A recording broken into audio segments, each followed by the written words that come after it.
2025 and how we survived it. So, right now, tonight's segment, I thought it was kind of a stupid idea, but Colleen went with it and she came up with a bunch of stuff that she wants to ask me about. And it's this night's segment is about how to stay out of jail and how I survived not going back to jail for since 2002. So, yeah, did a recording kind of messed up, but I'm just saying, people, you go out here and you know what you do, don't become a customer. Because that's how they make money off us. My knee is hitting this table. So, yeah, other than that, well, when you said it earlier, what came to mind for me was Liar Liar, Jim Carrey, saying, "Stop breaking the law!" right, it pretty much just the same thing. Like, if we just gotta, it's not even like, a lot of people in America are grown up in some shit that forces them to do things against their will just to get by. So,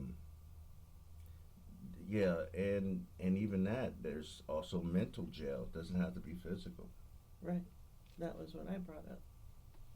Because Right. you thought I wouldn't be able to talk about anything, but I think a lot of people trap themselves in environments and mental patterns that don't do them any good.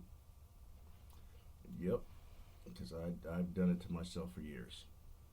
Um, so, other than that, I've been in physical jail 7 times in my life in the 90s and early 2000s, and things I'm not proud about.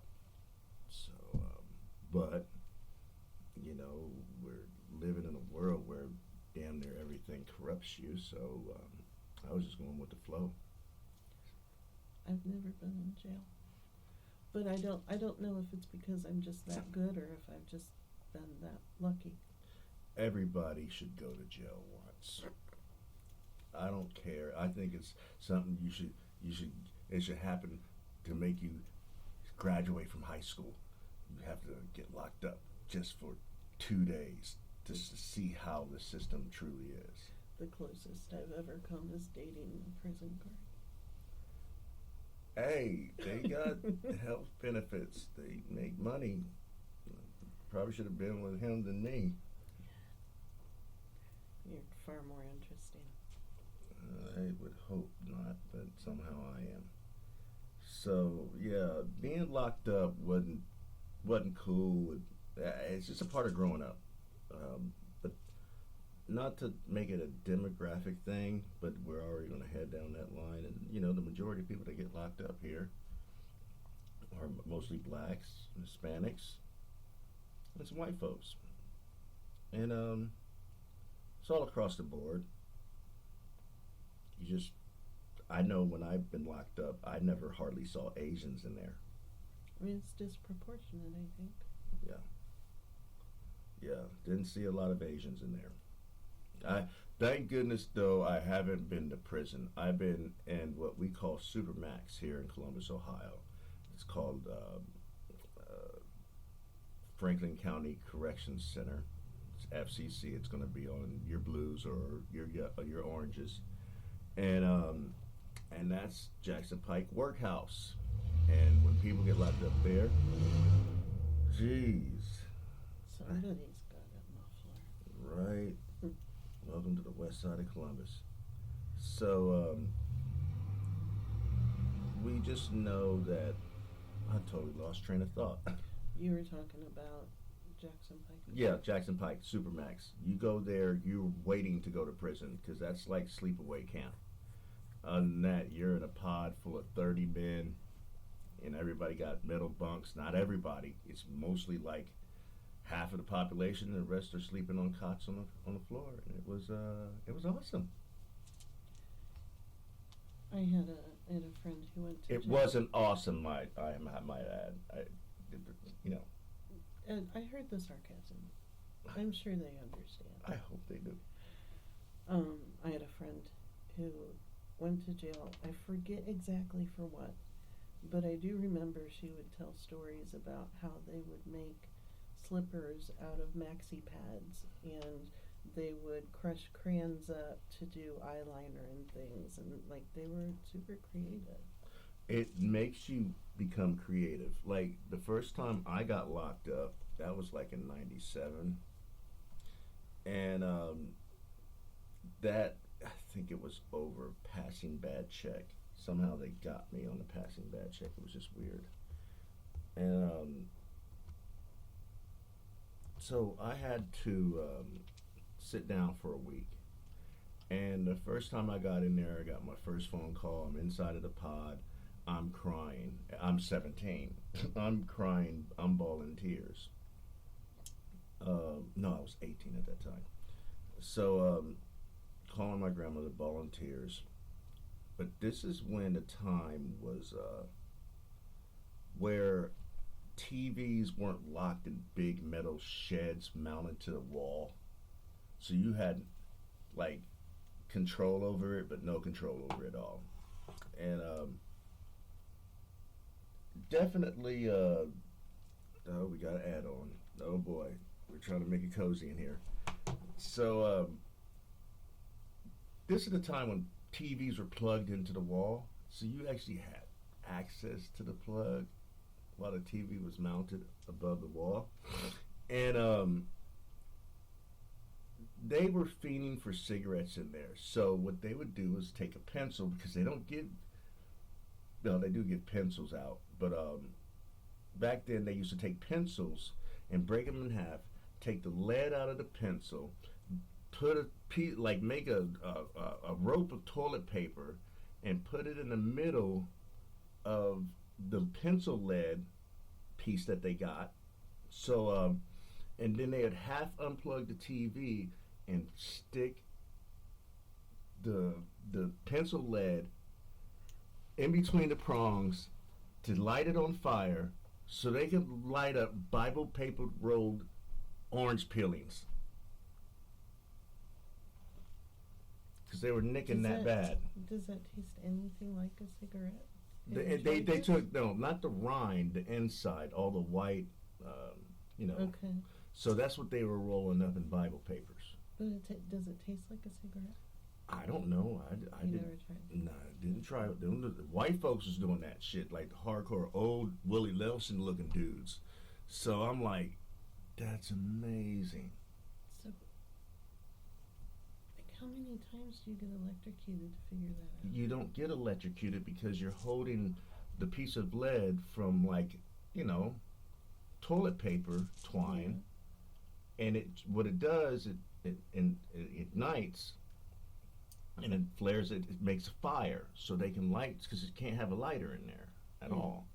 So that's how they were lighting up stuff and joints and stuff back then. Yeah, it's freaking crazy in the 90s. So what is the longest stretch you were ever in jail? 3.5 months. On the other half, I was dealing with work release. I knew that was going to happen. She's going to fight the dog. So it was. Yeah. Sorry. I'm hearing my dog downstairs fighting. She's crazy. She is crazy. 4 months old and she's already 40 pounds. She's going to be a hellhound. Yeah.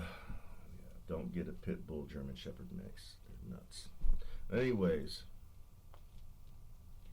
So, were you in work release the whole time? No, not at all. I did 3 months, and then I think it was like 2.5, 3 weeks. No, it was 3 weeks of work release. So it was like 3 months and 3 weeks I did it. And work release is like, it was a blessing. I loved it. It was, I wish more jails were kind of like that, because you're allowed to leave and go search for a job. Make sure you bring your paperwork, you get the job, they set you up with a house. It's kind of like the homeless shelter situation. Like they help you out as you're working, what I think the Correction Institute should do. Give people education, give them classes. Let them be able to go out and apply for McDonald's. They'll do anything just to get the hell out of that shell. That being in jail ain't no joke, man. It fucks with your mind. And if you like just come from the streets and you get in there the first time, your ego's going to speak more than anything. And I've seen it happen too many times. Like people, I've seen so many people get slept or slid on. I mean, knocked the fuck out. Excuse my language. Don't try to be so harsh on this channel and in this podcast, but it wasn't a, like, we called them gladiator tanks, and I was in gladiator tanks most of the time, especially after I had my felony. So what was the worst part of jail? There wasn't.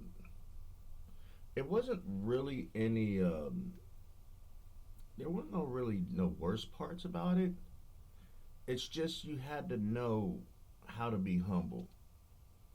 You're going to get cracked on. You're going to get riffed on. Somebody's going to like look at you and might try to test you, but it's really not like that. It's like a community. It's like a dorm, you know. Think of a high school lock-in. If you ever done that before, and it's the same thing. It's just you have more places to run around. When I did my middle school lock-in, I thought it was great, but we couldn't leave nowhere. But they ordered a bunch of pizza. So, being the ignorant on this topic that I am, I have seen movies. Is there any truth in what we see on the screen? Yeah, there is. I take Orange is the New Black. When I was with my ex and that was her thing, and I would watch it, there would be just some moments I'd laugh at it. I'm like, that's not really possible, because it's knowing who to talk to, who to kind of like you click up with. It's most likely just the community starts when you're tested. It's usually starting with like playing cards, like spades. Like you just bored, like, get in on this, and you just get in on it, and you just start playing. Then you get to know each other, and then you get to hear like, hey, what you in here for? Oh man, someone won't talk about, man. I'll talk to you about it later. Or like, what you in here for? I'm in here for an F5 theft. And then they had got me on criminal intentions and criminal usage of tools. So they dropped 2 and gave me 1. So, it's kind of like this one older dude that's been in and out of prisons. He said this to me one night. I was on my bunk. He was like, nigga, where you bid at? And I'm like, what do you mean, where'd I bid at? I ain't never bid nowhere. He's like, well, how do you know how to bid? So I'm like, I don't know. I've been practicing martial arts my whole life and was a nerd and grew up in the hood.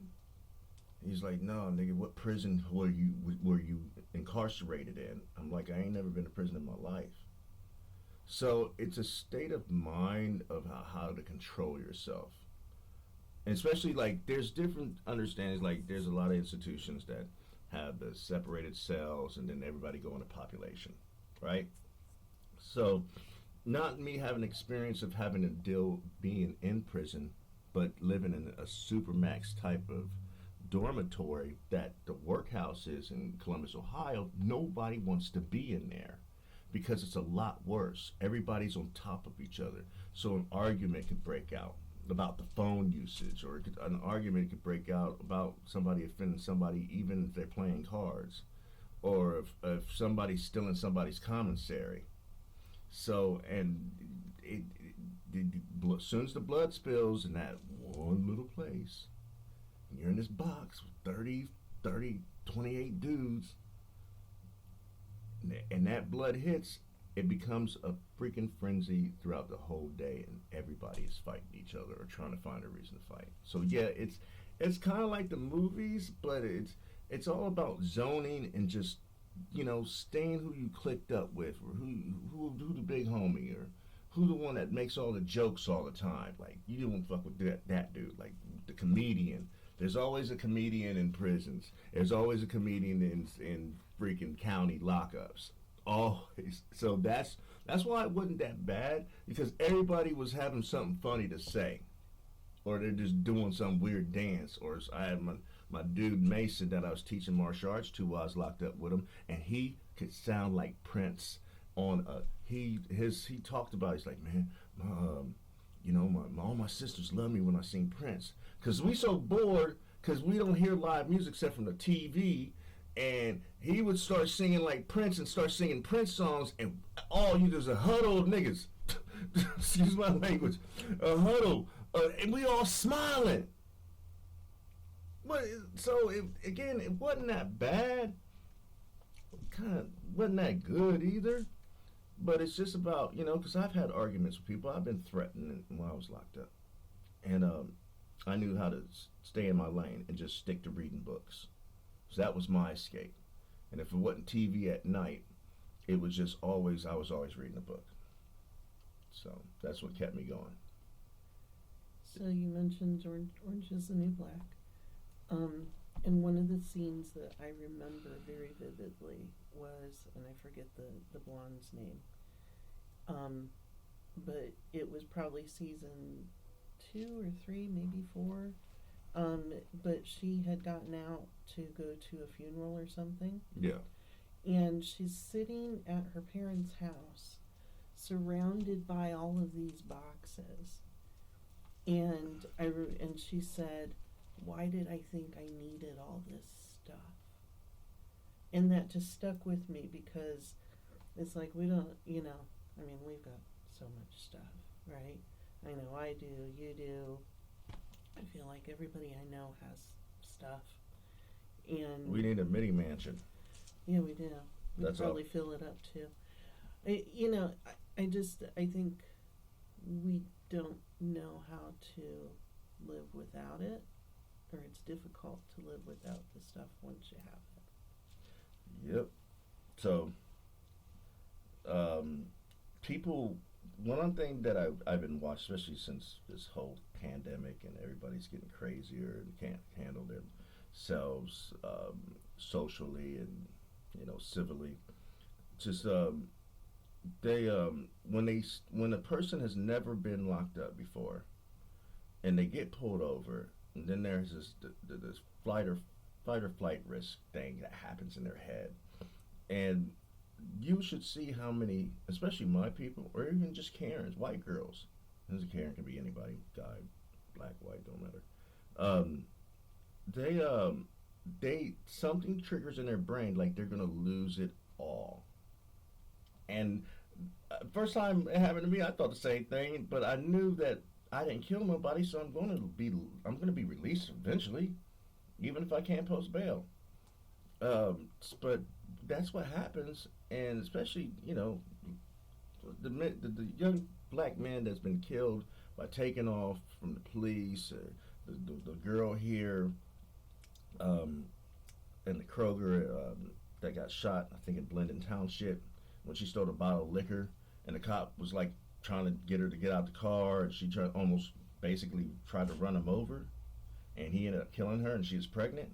So there's that thing that triggers in our brain that make us like, we trip and we think it's like we're gonna die or some shit, and we're gonna lose our families, we're gonna lose our cell phone, because that's one big attachment that everybody's like really hooked into, because it's a fucking drug. They made us into addicts because of it, and I hate it, but we just got to use it as a necessary tool. That's why we use this platform. So please subscribe, people. Please subscribe to the channel. We're going to keep putting out more content. So, anyways. Yeah, we're going to stick with it this time. Yeah, we have to, because the shit's getting crazy. Yeah. So, it's funny when I told your son, I was like, man, you need to lay down in jail for 3 days. He's like, I ain't going to jail. I'm like, no, you shouldn't. You got to. It's a hell of an experience, because the thing about your son's personality, he would fit right in. I just know he would. Why do you say that? because he has charisma. You better at least have that when you get locked up. You'd be making all kinds of friends. Of course. That's what you gotta do when you go to jail. And the thing about like sucking up, they know when you homo. No, don't be offended, gay community. This is a terminology that in the tanks that I was in, the gladiator tanks, the COs knew what they were doing when there was flamboyant gay men that they were arresting. So they had a separate pod for that. So they never mix it up with population because it would cause a problem. So most of the men that I was locked up with, they are straight homophobic. They are, or they like I got, friends and relatives that are gay. I don't mind them, but don't be like personifying as like, because there's hardcore gay dudes that do get locked up, and you won't really know that they're gay at all. They are full on gay, and those are the guards that know like, okay, we know him. He's been locked up before. Yeah, he's gay, but he's one of them like hardcore. You wouldn't even know he was. There's just a lot of them. Like Another movie reference, or TV show. Yeah. Kind of Lafayette. From What, True Blood? True Blood. Okay. I always thought he was one of the coolest dudes. Gay dudes. Yeah, that's real shit. Like my uncle gay Tony, Mark's brother. So it's like Tony's uncle. Yeah, I did not know he was one of the best drag queens here in the '80s. I didn't get it. He came in from work like, what up, Mark? I'm just like, what's up, Uncle Tony? And he'd go upstairs, and then one day I walked in his room. He had a bunch of wigs and dresses hanging up on the wall. And then I asked my mom, I was like, oh, he's a drag queen. And that was it. And I had to live with that. Like, what the fuck is a drag queen? And I couldn't associate it with Rocky Picture Horror Show because I didn't get that either. I was slow when I was a kid.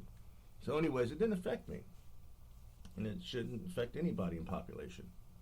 But it's just like there's just things that, I've seen. And I think one of the realest prison movies like we're ever going to get, it ain't Con Air. It's not. Oh man, that's Shawshank Redemption. Shawshank Redemption. Let's see the other one. I was thinking of right before you said. Green Mile. Green Mile has good art depiction and racial depiction. Yeah, but there's another one that's really good. It's an older movie. Anyways, it'll come to me sometime in this podcast. But my whole thing is. It's something my grandmother taught me. She's like, you're going to be a criminal, you better be a good one. She's like, I respect a good criminal that don't get caught. They know what they're doing. And I got it because I wasn't a good one. I was horrible. So I don't like to make the investment and keep doing horrible things that I'm just not good at. And me surviving not being in jail since 2002 was going back to my grandmother's teachings. Boy, you better keep your nose clean. You better be sharp as a tack. Basically, you're being watched everywhere you're going, and the last thing is that, especially a black man in America coming up in the 80s and 90s, is we didn't figure out that until we get locked up multiple times and be on probation multiple times. Probation sucks, especially when it's reporting. So you don't want to basically do anything that's going to jeopardize the way of your living. I mean, like your comfortability, your mental health. Because some people just need to be locked up. So I know we've talked a lot about you as a black man being kind of born into disadvantage. Do you think that it's almost inevitable for black men to have to go to jail at least once? I wouldn't say it's inevitable. It's all about who's bringing up their kids. like this isn't no Fresh Prince of Bel Air episode. It's not the Bill Cosby episodes. There's just situations, and it's usually with peer groups or how you're raised. My brother couldn't escape it because he was living with Jan, my mom, more than I did, because I knew she was crazy. I knew she was madness incarnate, and everywhere she went, she was just destroying shit. So I didn't want to be around that. But her gene, her heredity, kind of passed on to me. Her demons passed on to me. And my grandmother kept telling me, he's like, Marquan, you don't have to be like your mom. You don't have to be like Jan. And that rung in with me. So, and I think the downfall is when it's the downfall of starting to understand about doing criminal activity is like when you realize the concept of money. And once you understand the concept of money, and like you gotta earn it, but you're too young to earn it, except for you get it in allowance, but when you know that the value of it and what you can do with it, you want more of it quicker and faster, you know? And that's what led me to stealing from my grandmother. I just like, oh, she dropped me off $20 and maybe buy me a game once every 6 months, but there's something new that just came out. I need to get that. They remind me of, oh boy, you gotta earn it through your allowance, which is $5 a week. And I took up odd jobs like babysitting kids, badass kids. Oh, that was awful. Cutting people's grass and cleaning old folks' houses, but the money wasn't coming fast enough. So that's when I started stealing and boosting. So was that easier than being good? It was easier than being good because I got shit faster and quicker. Did you feel guilty? No, and that's when my mom hit me up with this back in the mid-'90s, late '90s, when I was living with her, when we started, when she got me hooked on dope, back in '98, and she was like, Mark, you know you ain't got no conscience. And I'm like, what? She's like, no, you have absolutely no conscience. And that's coming from the horse's mouth, you know what I'm saying? The one that my grandmother has always been talking about, being Satan incarnate. So if she can see it real, recognize real. And but I again, that's just the downfall. I was smoking dope and I was getting locked up more and more, and it was madness. Here on the west side, yeah, that was crazy. So once I moved out here, everything went to shit. But I kind of made that shit for myself anyways, because it started when I was a teenager. So I was no good for a long time. Not proud of it. I got forgiveness and I've been redeemed, and she's forgiven everything, and I made my restitution with her. But that felony fucked me up from owning a gun. I'm proud. I'm happy to have a passport so I can travel the country, but I think that's the only blessing I'm allowed to have. So go ahead. I don't have anything. Don't go to jail. It's bad.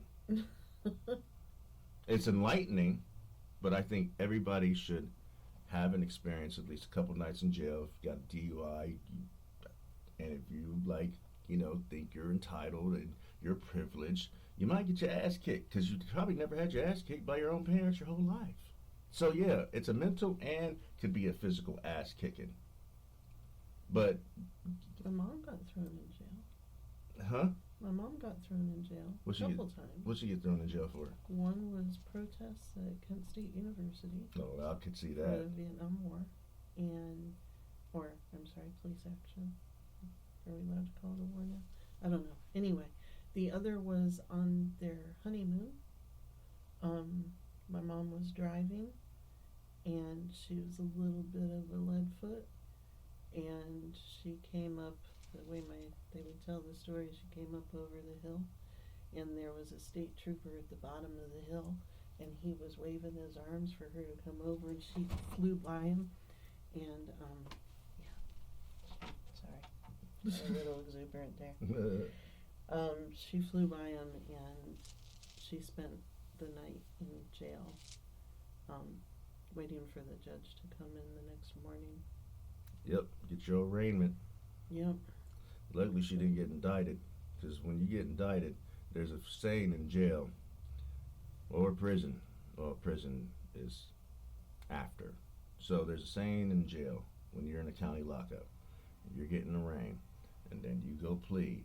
But before you plead, you get something that what they call the Grim Reaper. So the Grim Reaper will show up at your cell or your pod, and they'll call you like Moorehead. So you think you're getting out, 'cause that's my last name. So I'm thinking, Moorehead! I'm like, oh, fine, I'm getting out of jail. And then I get a big ass packet of papers about grand larceny, and I've been indicted. So that indictment comes from the Grim Reaper. So that's something if you guys don't know. Knuckleheads that ain't been locked up yet, don't go to jail. You might learn something, because a lot of times, man, people do need to get away. Literally, like, there's so much information out here, and we're always involved with social media or just trying to survive or just doing whatever we can just to keep going forward. And we might come to influences that we are trying to go somewhere or be somewhere, and we get hemmed up, and then we go to jail. After all the life struggles of all the torment that's happening to you, you kind of need a vacation from reality. Okay, but you don't have to go to jail to get away. I know, you can use wellness centers. Yeah, it's wellness centers is kind of the same thing, just with the TV and better meals.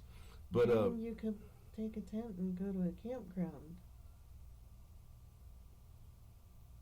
You could go to a hotel if you had money. Yeah, but sometimes some people just need to get locked up for about a week just to experience it, because again, it's more entertaining than your own reality. I guarantee you that.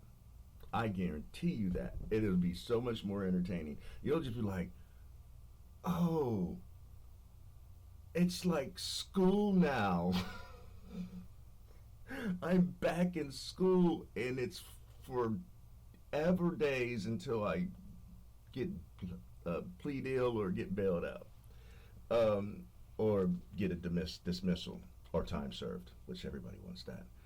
Or don't. The one thing you just don't want to hear is like, I'm going to suspend your sentence and give you 33 months probation. Or I'm going to suspend your sentence, give you 60 days community service. You don't want that? You do want it if you're trying to get out when you can't afford to get out. You know what I mean? Because when you're in bail, you're still going to fight the case. You still got to go do your plea when it happens. And then it's the same shit's going to happen regardless. So it's kind of like a money trap. The whole system is rigged as a money trap to begin with, because you got the bail bondsmen, state are dependent. So do you think that's part of the reason why there maybe a larger percentage of black people in jail? Oh, yeah. Because they can't afford to get out. They can't afford to get out. The situation that they're doing, they basically couldn't afford to live in reality without having to, make that consequential decision to where, okay, if I do this and if I get caught, that's what it is, and I lay down for 2 years or 10 years or even more over petty fucking crimes. So I've heard a lot of stories about people who commit crimes, go to jail or prison, and they just become repeat offenders. Because why do you think the biggest reason is? I can tell you right now. For one, repeat offenders don't necessarily mean that they're just wanting to do it. That means that they're in a situation to where they know they have 3 hots and a cop. See what I'm saying? Mm-hmm. So it's not like it's because my uncles used to do the same shit all the time. They weren't afraid to get locked up. If they did prison numbers, they're going to camp. It's sleepaway camp. That's all it is. There's still drugs there. Now there's cell phones there. You can get whatever you want as long as you got some money on your books. You can pay whoever, COs, whoever, and you'll get everything that you need. So it's just again, like I said, it's like a big gigantic college, high school lock-in. You might get some recreation to go out to the yard, and that's fine, or you'll go to population, but that's about it. Or dining halls, whatever. Thank God I didn't go to prison to experience that shit. Like, they make it look so scary in the movies, but it's not. Because I've been to the prisons that where I had to go visit Jan and my uncles and shit, and they get healthier. You actually get healthier in jail. That is no freaking joke. That's why I said, like, I got cleaned because I didn't care about what they were doing. And then when you're in a supermax like the workhouse here in Columbus, Ohio, you damn near ain't getting shit. Because the CEOs here don't play with that at all. Now, I don't know how it is today, thank goodness, because I'm not about to find out no time soon. That's why don't go to jail. But you might want to, because you probably need it. Just for a little while. So you can get your head together. Because, again, you'll meet interesting people. I'm not condoning to go to jail or anything like that. I'm just saying it's a very interesting and enlightening experience, and it lets you know, like, if you think you a badass out here, go in there and try to do that shit. So, what if you could get into jail without committing a crime? What if there was a program that you could just check yourself in? They should be, but that's what that's what River Vista here in Columbus, Ohio is, because I got checked in there, but it was against my own will, of course. So when I got admitted, it brought me right back to the understanding that I was still in jail. And I knew how to bid it, because I was watching people in there fight like cats and dogs, and I'm just like, you guys can't even handle yourselves. So you might need to explain what River Vista is. River Vista is a wellness center. I wouldn't call it a wellness center. It's you can't call them asylums no more. So it's a mental it's like Mary Haven, if you ever heard of Mary Haven. Mary Haven is like if you do harm to yourself, like physical harm, try to OD, they'll send you to these centers here in Columbus, Ohio, where it's you're locked up. You get to go outside and smoke your cigarettes. You still can have personal belongings. You still can wear your clothes. You're not in a jumpsuit, thank goodness. But that's even good for you, because my blood pressure went down because it was through the roof.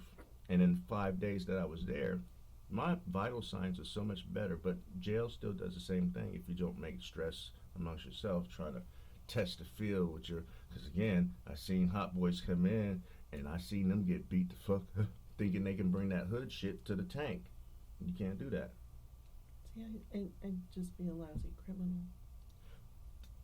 Please don't be a criminal at all.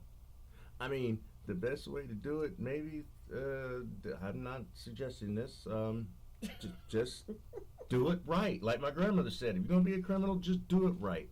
Right? I'm not saying be a criminal. Don't do that. But you know how to find a niche in something. You can find a loophole, because Donald Trump's been doing it for years. So many blue-collar crimes and white-collar crimes. Yeah. Jeremy Epstein went to jail. He killed, murdered himself, I guess. I don't know what happened. I'm just saying, I'm pretty sure he was just fine. Because when you're a person like that, you're a celebrity. Like Sean Puffy Combs, he in prison, he got a lot more gray hair than he's ever had in his life, but he fine. He good. He again, all the stress is probably like got off his chest. He found the conscience somehow. He's wanting to make apologies. Probably wants to write a book. Who knows? He'll probably come out and open up a church. It's just, ain't no telling. But some people just fucking need it. I think everybody should be able to have a jail tour experience. And then everybody in there's actors. Like Christmas Land.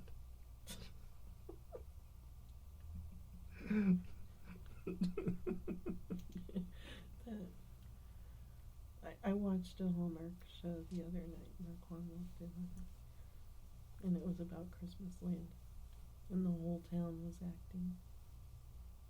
Yeah, that was a mind twist. I actually fell for it. It's kind of like watching Begonia. Another jail lockup movie. Watch Begonia. It's awesome. It's for intelligent people. It's twisty. Yeah. And I figured it out pretty early, though. Yeah. I kind of did when she made her announcement in the basement when she got freed, and I'm like, Oh, it sounds like Shiva talking when he's in my body about shit.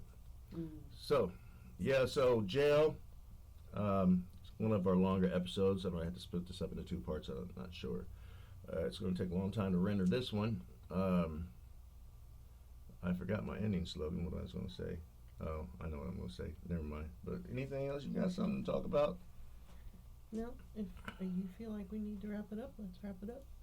Yeah, because I could keep going on and on about jail stories. They're, oh. There's, you should see you've never seen anything till you see somebody get a revenge punch on somebody that put them in there, that got his parole violated, and they were selling dope together. He became a runner, and this dude was, if he got caught again, he was going straight back to Lebanon, and he sucker punched this dude so hard when he brought in all these trays, because back then they used to bring in trays by hand. They didn't have slots. They would open up the door and a runner would bring in all the trays. And then this is when Mason was turned around, he cocked back, and he hit this dude. This is 5 a.m. We just waking up to this shit. And we saw him hit this dude so hard, it impressed the COs that talked about it for lunch that following shift. And they were like, man, did you hear how it echoed when he hit him? I'm like, yeah, did you see how his eyes was moving back and forth, but he was leaking everywhere, so he was knocked out, but with his eyes open. And it was like, again, and everybody was grabbing the cheese omelets all off the floor that he knocked, all the trays. So everybody's having doubled up, tripled up omelet day, because everybody loved omelet day in jail. If you don't know about jail omelets, that's like the only time you really eat good, and it makes you feel like home. Oh my goodness. So yeah, blood on omelets, people grabbing them, eating them. I don't want to talk about a lot of these stories, but it's insane how shit comes back around you when you deal with people out here, and then they end up there. Same thing happened to me another time. This dude stole one of my beats, right? And he sold it to this artist here in Columbus, Ohio, named Young Wise. He's actually kind of famous too. And for like 2 years, when he sold the Think of You beat to him, because I left the samples on his MPC, he took the samples, made his own version. Young Wise came over to the studio like 2 years later, and he was like, I played the original beat. He's like, man, this one's better, man. But man, dude stole your beat. And I'm like, what? So I had the whole beat up there, loaded up on that shit. He probably made some changes. So I saw him in jail like a year later, and he was like keeping his towel over his head because he saw me, just like, oh, man, I can't believe he's in here. And I'm like, Tomei? So yeah, you'll do shit out there, and somehow jail will bring the people that you like got beef with. It's weird. It's like some witchcraft shit, and I've seen it multiple times. How people somehow end up in the same tank together, or in the same floor, or they become a runner or some shit like that. And I told you about the dude Lindsay I grew up with. That's another story for another day. Okay, before you do your closing, one more question. Yeah. What did you learn? Not to go to jail no more? But why? Probation? But I gotta smoke weed, man.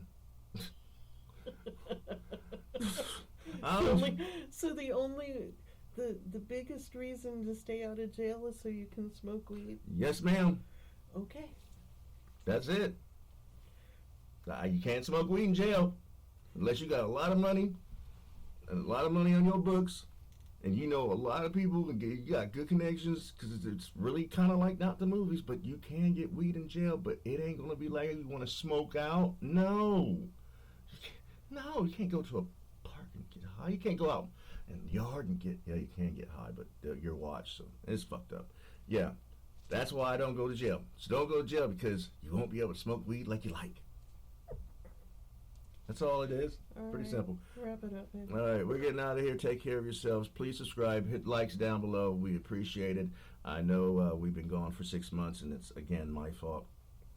I've been going through a lot of things lately, and we'll talk about that later on, because that's going to be the closing podcast episode for the last of the year, 2025. How did we survive it? So that's the next podcast coming up, I think. Is that okay? That works for me. All right. So that's in a week. All right. We love you guys and gals and anything else in between. Take care of yourselves. Be easy and don't be sleazy.